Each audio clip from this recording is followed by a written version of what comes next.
Nós conhecemos os nossos problemas muito bem. O mundo tem um problema seríssimo de emissão em transporte e energia. E nós não podemos esquecer que o Brasil já tem a solução para transporte e energia. Então, eu estava ouvindo a ex-ministra Isabela Teixeira falando ali em outro painel, e ela disse, tudo bem, nós precisamos pensar em 2030 e 2050, mas nós temos que pensar no agora. E realmente, nós não podemos esquecer do agora, e o etanol faz parte do agora. Não só o etanol, essa indústria de bioenergia faz parte do agora. Não só o biocombustível, a bioenergia como um todo, e aí é um pouco do que a Beatriz já estava dizendo, nós não temos que escolher uma alternativa, nós temos que usar todas as alternativas que nós temos. O etanol, o biodiesel, o bagaço, o eucalipto, o caroço de açaí, tudo isso que nós temos no Brasil disponível, nós temos que usar. E eu vou ainda além. Essa tecnologia que a gente já desenvolveu, nós temos que auxiliar na cooperação com outros países para que eles incluam esse tipo de tecnologia nas suas realidades. Para a gente é óbvio o etanol, porque nós temos uma frota flex de 70% dos nossos veículos leves.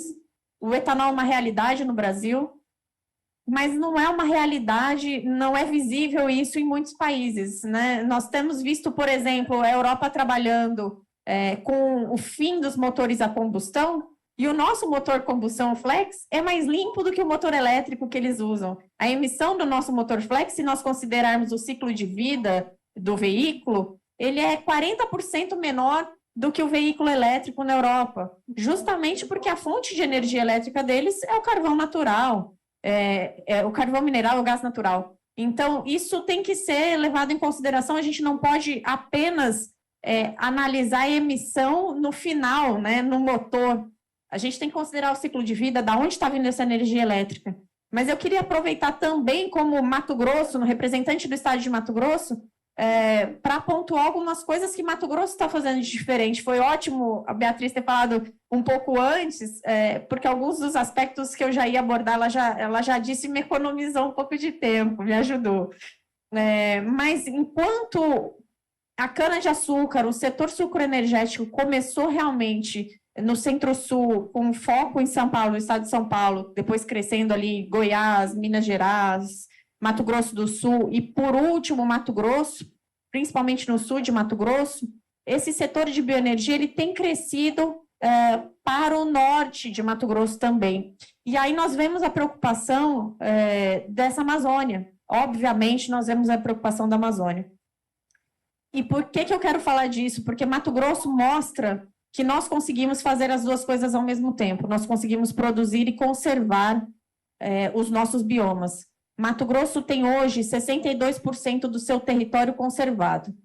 E Mato Grosso tem 3 biomas, o Pantanal, o Cerrado e a Amazônia. Então, além de conservar nossas florestas, nós estamos conservando a nossa biodiversidade. E isso também é muito importante. Nós não podemos apenas falar de emissão, nós também temos que falar de biodiversidade, e o Brasil é exemplo disso. Eu ia até mostrar, mas a Bia já mostrou aqui, eu vou... bom, do etanol de milho eu vou falar um pouquinho, do fluxograma, porque Mato Grosso hoje produz quase 75% do seu etanol de matéria-prima milho. E isso trouxe uma mudança na realidade da indústria de bioenergia de Mato Grosso e do Brasil como um todo. Por que eu vou mostrar isso para vocês? Existe um entendimento de que o etanol de milho é aquela realidade produzida nos Estados Unidos, né? Nós passamos, Beatriz deve lembrar muito bem disso, eu lembro 15 anos atrás, de falarmos muito que, nossa, nós temos que vender o nosso etanol, que é de cana-de-açúcar, o Advanced Biofuels, né? Nós não estamos produzindo etanol queimando gás e carvão.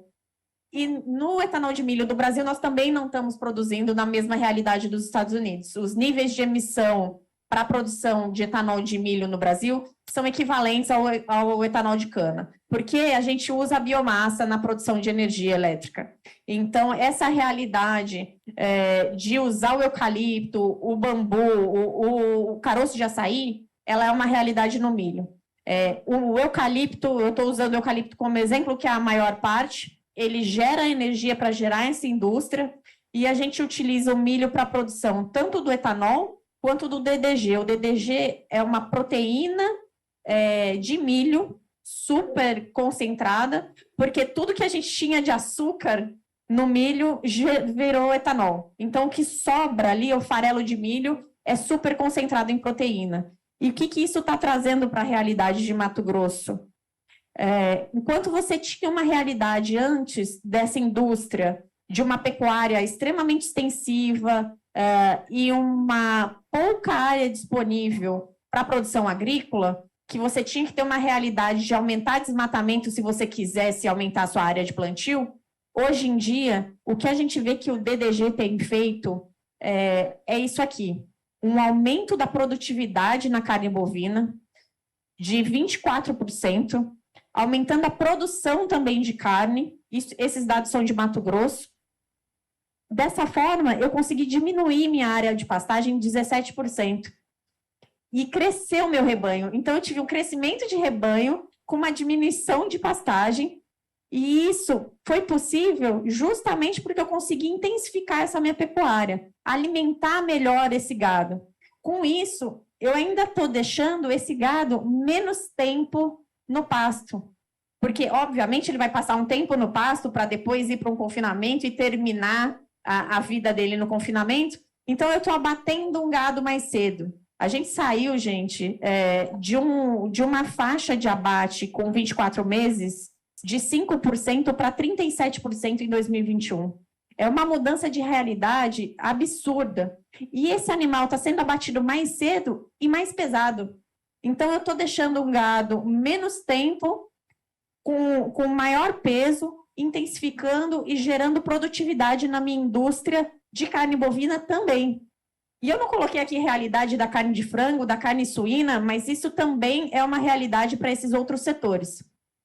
Dessa forma, eu tenho esse outro cenário, uma mudança da minha área de pecuária extensiva, essa disponibilidade de pastagem para o aumento do plantio de soja e uma segunda safra de milho que tem crescido na área que já estava sendo produzida primeira safra de soja. Essa é uma tecnologia que a Embrapa trouxe para o Brasil. Eu não posso deixar de mencionar a Embrapa, porque eu sou agrônoma de formação, e você vê a possibilidade de você produzir 2 culturas em um ano numa mesma área é uma coisa que só existe no Brasil, e a gente tem que levar isso para o mundo, porque a intensificação dessa agricultura gera um melhor uso de recursos, menos uso de fertilizantes, que também é um caso que reduz a emissão de gás carbônico, e além disso eu estou gerando riqueza e intensificação para toda a cadeia.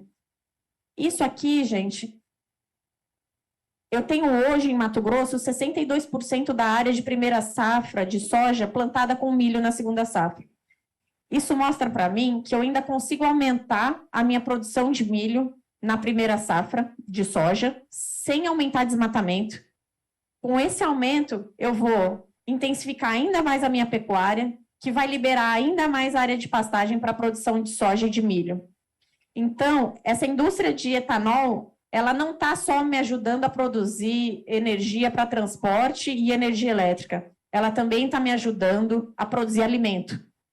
E não só o grão de milho, está me ajudando a produzir carne bovina, carne suína, carne de frango. E como eu mencionei, essa é a área disponível de pastagem apta a ser alterada para a soja.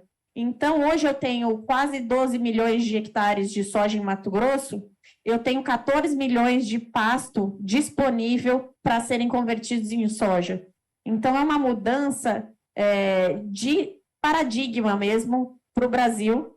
Por isso que eu gosto muito de mencionar isso, porque a gente consegue continuar preservando a Amazônia e a gente precisa produzir energia e alimento na Amazônia, preservando a floresta e preservando o bioma e gerando renda para quem mora na Amazônia, porque senão eu não consigo parar de desmatar.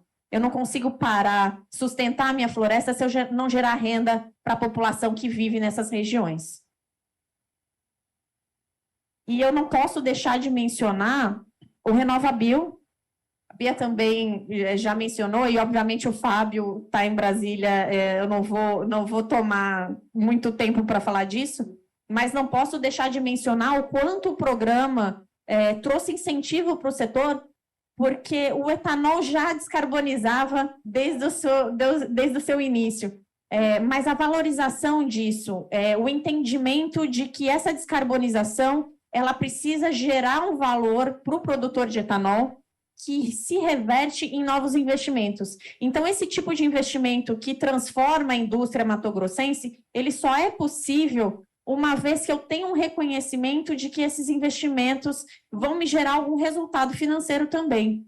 E tem uma coisa que eu gosto muito de dizer, que a própria metodologia do RenovaBio, ela me traz uma calculadora onde eu, indústria, consigo analisar aonde que é o meu gargalo, aonde que eu tenho que melhorar. Então, além de cuidar de uma rastreabilidade da minha produção, porque eu tenho que saber de onde está vindo a minha matéria-prima para produzir meu etanol, eu também vejo aonde está o meu gargalo de maior emissão.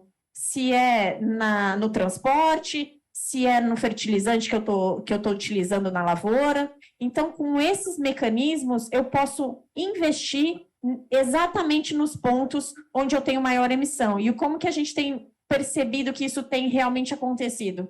As notas de RenovaBio têm melhorado a cada ano. Se elas têm melhorado, é porque o setor realmente tem investido para melhorar a sua emissão e a sua tecnologia. E eu não posso deixar de mencionar um pouquinho também, a Bia já mostrou, mas essa economia cíclica da cana-de-açúcar, em que tudo se aproveita, e para mim aqui, o pulo do gato, que eu digo, a bola da vez, é o biogás e o biometano. A gente precisa trazer essa substituição do diesel, até para ganho de eficiência logística, para tudo isso. Se eu tenho uma produção de biometano que substitui o diesel no lugar onde eu estou consumindo diesel, eu diminuo, inclusive, o transporte desse diesel até Mato Grosso. Se a minha área agrícola, meu crescimento agrícola, que é intensivo em uso de diesel por todas as máquinas agrícolas existentes, eu estou produzindo um biometano aonde o biometano vai ser consumido. Então, além de economizar o diesel, eu estou economizando no transporte desse produto. Isso é mais um mecanismo em que o setor tem ajudado as reduções de emissão no mundo. E aí o potencial, o Bia já mostrou o potencial no mundo, esse aqui em Mato Grosso, nós temos capacidade de substituir 85% do diesel com a produção de biometano de Mato Grosso. É isso. Obrigada.